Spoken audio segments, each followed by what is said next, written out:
सभी को जय मसीह की। तो आइए हम परमेश्वर का वचन देखते हैं। परमेश्वर का वचन सामर्थशाली वचन है। अगर हम इस वचन को अपने हृदय में सच्चे मन से ग्रहण करें तो ये वचन हमारे जीवन में बहुतायत से आशीष का कारण बनेगा। तो आइए हम परमेश्वर का वचन शुरू करते हैं। पहला यूहन्ना 4 अध्याय उसका 9 वचन।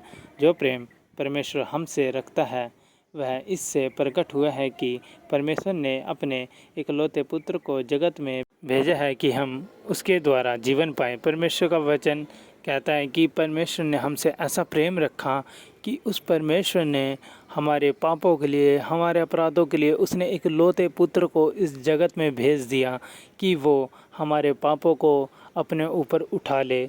सचमुच उस परमेश्वर ने हमसे बहुत ज़्यादा प्रेम किया है कि उसने हमारे लिए अपने पुत्र प्रभु यीशु मसीह को इस जगत में भेज दिया, जिसने हमारे लिए इस दुनिया में मार खाई। परमेश्वर ने उसकी निंदा हुई, उसके मुंह पर थूका गया, उसको क्रूस पर चढ़ाया गया। किसके लिए?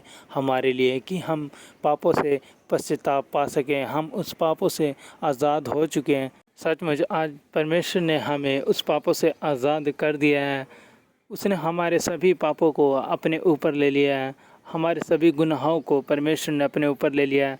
नहीं तो पहले ऐसा होता था कि कोई गुनाह करता था वो मर जाता था, वो परमेश्वर की नज़रों में बहुत ही ज़्यादा गुनहगार होता था।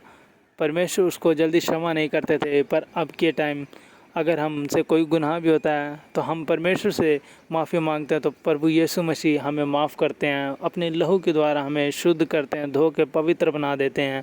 तो आइए देखिए हम आगे परमेश्वर का वचन देखते हैं। उसका 10 वचन। प्रेम इससे नहीं कि हमने परमेश्वर से प्रेम किया, पर इससे है कि उसने हमसे प्रेम किया और हमारे पापों के प्रायश्चित के लिए अपने पुत्र को भेजा। परमेश्वर का वचन कहता है कि परमेश्वर से हमने प्रेम नहीं किया था। हम तो परमेश्वर को जानते भी नहीं थे कि कौन है यहोवा परमेश्वर, कौन है सच्चा परमेश्वर।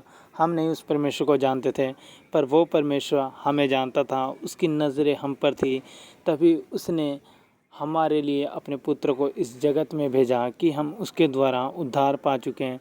तो सचमुच आज हम उद्धार हमने पा रखा है प्रभु यीशु के द्वारा, क्योंकि उसके लहू बहाए जाने से आज हम शुद्ध हो चुके हैं, हम पवित्र हो चुके हैं। हम में कोई गुनाह नहीं है, हम में कोई पाप नहीं है। अगर हम पाप भी करते हैं, अगर हमारा पाप हमसे कोई पाप भी होता है तो हम परमेश्वर से माफ़ी मांग के हम फिर से पवित्र हो के परमेश्वर में बढ़ने लग जाते हैं, आगे उसमें ग्रो करने लग जाते हैं। उसका आगे 11वां वचन देखिए। है प्रियो, जब परमेश्वर ने हमसे ऐसा प्रेम किया तो हम को भी आपस में प्रेम रखना चाहिए। सचमुच अगर परमेश्वर ने हमसे जब ऐसा बड़ा प्रेम किया तो हमें भी आपस में एक दूसरे से प्रेम रखना चाहिए। हमें अपने शत्रुओं से भी प्रेम रखना चाहिए। यदि कोई हमें गाली दे तो हमें पलट कर उसे गाली नहीं देनी चाहिए। हमें परमेश्वर के वचनों के द्वारा उसे समझाना चाहिए कि ये गलत है, इन चीज़ों से बाहर आ जाओ।